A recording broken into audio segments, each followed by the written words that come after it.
اور ایک دن رات کو چہرے پہ نقاب ڈال کے نا تو مسجد کی گلیاں گھوم رہے تھے عمر فاروق.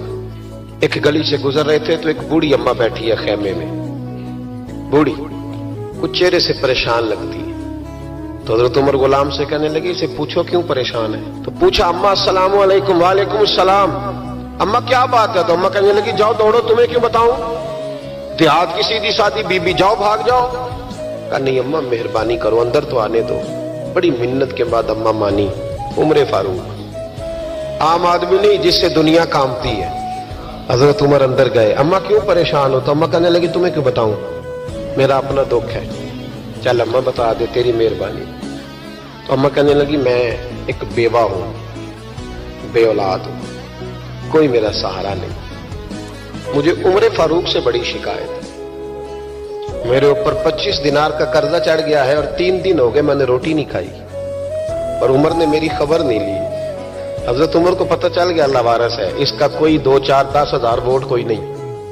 ایک کو میکے سے 6 مربے نہیں لے کے آئی, ایک اکیلی تنہا. حضرت عمر فاروق رضی اللہ تعالیٰ عنہ کہنے لگے اماں عمر سے شکوہ ہے؟ کہاں؟ جناب عمر کہتے ہیں میں نے ایک جملہ کہا تو اماں نے تو مجھے لاجواب کر دیا. میں نے کہا اماں عمر کو کیا پتا کہ تو بھوکی ہے اور مقروض ہے, اسے کیا خبر؟ تو اماں کہنے لگی کیا کہا تم نے؟ عمر کو خبر نہیں, اسے پتا نہیں.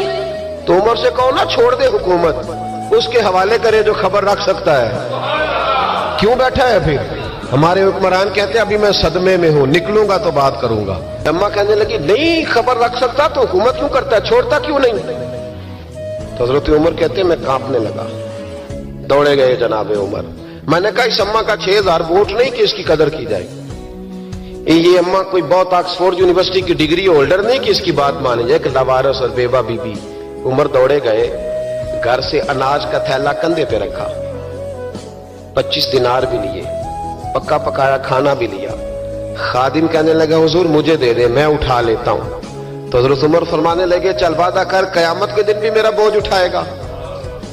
کہنے لگا جی نہیں وہاں نہیں اٹھا سکتا. فرمایا پھر آج بھی نہ اٹھا, مجھے ہی اٹھانے دے, یہ میرا بوجھ ہے تو مجھے ہی. اماں کے سامنے 25 دینار بھی رکھے. پھر اماں کو حضرت فاروق اعظم نے 2 مہینے کا راشن بھی دیا, پھر پکا پکایا کھانا بھی دیا.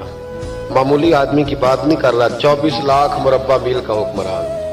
حضرت عمر مدینے میں بیٹھ کے کبھی للکار دیں تو کیسر و کسریٰ کی ٹانگیں کانپے.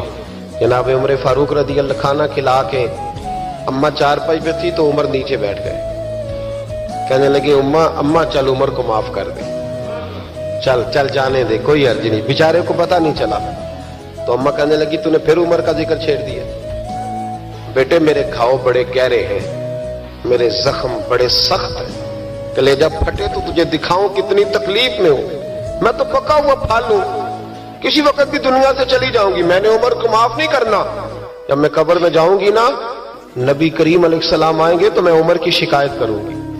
میں کہوں گی حضور اس سے پوچھئے یا رسول اللہ بیوہ اور بوڑھی کا خیال ہی نہیں کیا. تو آپ کے غلام کہتے ہیں میں نے عمر کو کبھی اتنا روتے نہیں دیکھا جتنا آج روئے.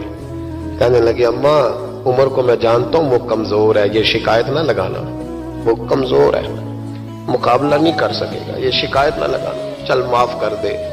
تو اماں کہنے لگی اچھا تو مجھے کچھ اچھا لگتا ہے, جا تیری خاطر عمر کو معاف کیا, تو پیارا لگا ہے, جا معاف کیا, تیری خاطر معاف کیا, تیری خاطر عمر کو معاف کیا. حضرت عمر فاروق کہنے لگے مجھے لکھ کے دو. کون اتنے جتن کرتا ہے, کون؟ کسی سے کہنا جا اپنی اماں کو منا لے, تو کہتے ہیں نہیں میری غلطی کوئی نہیں, تو مناؤ کس بات پہ.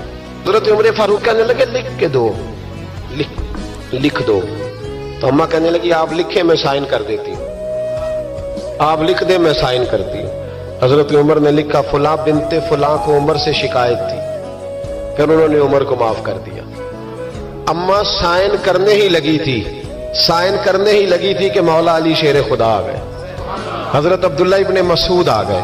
اوہو عمر یہاں بیٹھے ہوئے ہو, میں سارے مدینے میں تلاش کر رہا تھا, یہاں بیٹھے ہو, وہ کچھ لوگ ملنے آئے, نکلو. اماں نے سنا کہ یہ عمر تھے تو اماں اٹھ کے کھڑی ہو گئی. آئے ہائے عمر تھے, آپ عمر تھے؟ تو جناب عمر کہنے لگے اماں تو نے جو کہا ٹھیک کہا, لیکن اپنے وعدے پہ قائم رہا, یہ ذرا سائن کر دے. اماں نے سائن کیے تو حضرت عمر فاروق فرمانے لگے علی آ گئے ہو تو بطور گواہ تم بھی دستخط کر دو. عبداللہ ابن مسعود تم بھی بطور گواہ جب سائن ہوئے تو جناب عمر نے رکا لپیٹا اور مولا علی شیر خدا سے فرمانے لگے علی یہ رکھ لو، مجھے لگتا ہے میں تم سے پہلے دنیا سے جاؤں گا، اور جب میں پردہ کر جاؤں نا تو یہ رکا میرے کفن میں رکھ دینا. اگر حضور علیہ السلام نے پوچھا نا میری امت کے ساتھ کیا سلوک کر کے آئے ہو، تو رکا نکال کے کہوں گا یا رسول اللہ ایک بوڑھی ناراض تھی میں اسے بھی راضی کر کے آیا.